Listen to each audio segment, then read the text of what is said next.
Family that left me on the streets at 16, now 30 years later want to apologize and make up for lost time. Okay, as a mild lurker on Reddit, thought I would share my story and newest development in my life after 30 years. Might be a bit long, but will do my very best to give you context without too much fluff. Hope this is the right sub. So I lost my mom when I was 12 to breast cancer. So that just left me and my dad. It was a tough time, but we got through it together. When I was 14, Dad met and married my stepmom Ashley, who brought with her my stepbrother Mark, 14, and stepsister Emily, 12. I got along with Ashley and Emily really well, but Mark, not so much so. He and I were always getting into arguments and fights. I was always told by my dad to give Mark a break because he's been the man of his house for a while. So this is all new.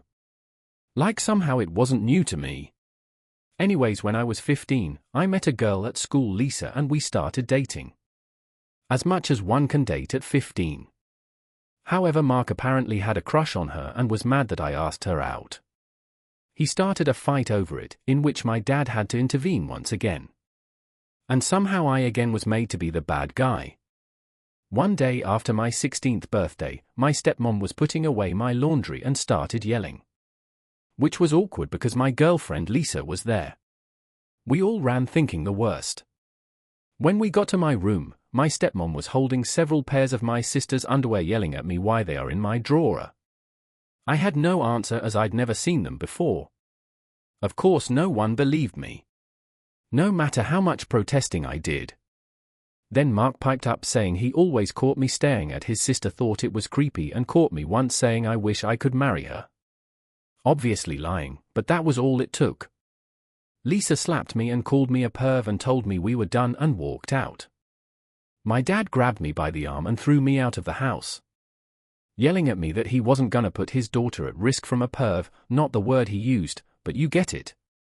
I banged on the door to be let in, crying and telling them it was all lies told by Mark.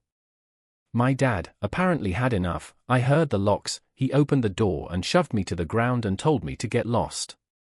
I told him I had nowhere to go and he said that wasn't his problem, then closed the door. I found myself on the streets, with nothing to my name. No place to go. I tried calling my dad's parents, but he had already called them and they told me they won't help a perv. My mom's parents passed away before I was born. Well, I lived on the streets for 2 years, doing what I had to in order to survive.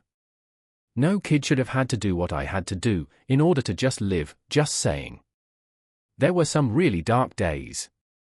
Lots of therapy later in life helped me with this. Shortly after I turned 18, I found a job working at a boxing gym, states away from where I began this horrible journey. I worked there for years. Learned the sport, never gonna beat Mike Tyson, but was good at the sport, which helped me with my hate and anger. Then one day met a new girl, AME, 20F, at the cafe down the street from the gym. At this point I was 35, I know, huge age gap, but we just clicked. I don't believe in fate, or soulmates or any of that stuff like that, but if there is such a thing, we had it. Don't know how else to put it. We dated for 2 years and then got married. Her dad was an electrician and hired me on afterwards. I think mostly to know I would be able to support his daughter and know I was doing right by her, but also in case he needed to keep me in check. He never said this, but as a dad, I get it now. Well, 15 years later we are still together with 4 beautiful daughters. I just passed my master's license as an electrician. Thanks to my wife for pushing me to get my GED. She has been my rock, my cheerleader, my overall support through this all, and I can't tell her enough how much she changed my life and how much I love her. Anyways, sorry for the tangent, so just this last weekend, I received an email from my stepsister. Not sure how she got my email address, but I know it isn't hard via the internet, not like I've been hiding.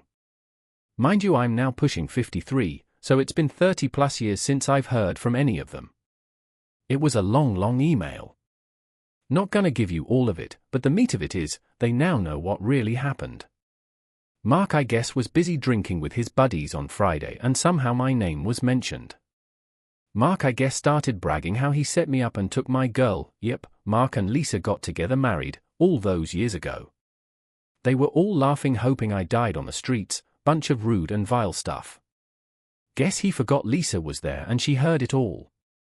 So she called my stepsister to let her know, and so Emily spent all weekend trying to find me. Like I said, the email was long. Short of it is, they want to apologize face to face, although it was already said in the email multiple times, and want to make up for lost time. I'm however indifferent to the idea. Like, I have no ill feelings towards her, she obviously was young and had no real say in the matter. But with lots and lots of therapy, I learned to let go of that hate and anger and to let go of them.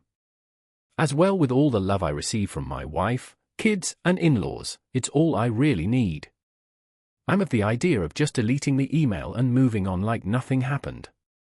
My wife thinks I should at least respond back, even if to say something snarky like, "Thanks for finally believing me," only took over 30 years. Did I mention my wife has a petty streak to her? LOL. She's awesome. Guess not asking for advice, just wanted to share my story. There is a boxing quote that I have up in my house that reminds me every day. To see a man beaten not by a better man, but by himself is a tragedy.